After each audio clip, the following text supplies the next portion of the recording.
Brandon, he says, thoughts on XRPL AI starter kit announced today, and trying to get people into this. I show the DTCC 4.7 quadrillion tokenized to the partners, etc.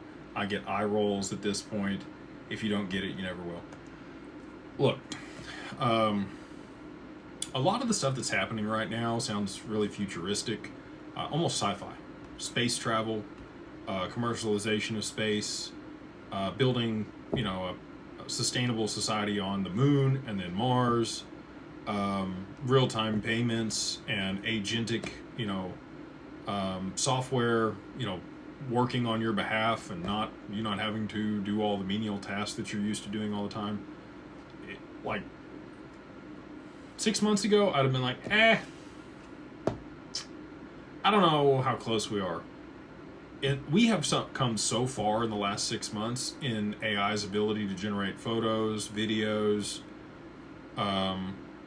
create code, build agents that are literally autonomous, that can go do whatever you give them as a task on a repetitive basis, and even give themselves the next steps in the project management and execute. And you can build it where you say, hey, run, you go do it, and then I'll come back and check on you later. Or you can have it, check every single time and ask you if you want it to run the next thing or if you want it to do a couple different things. It is wild. So payments, I think, is, we're here. MasterCard is partnered with, Ripple and many others to be able to facilitate AI payments on chain.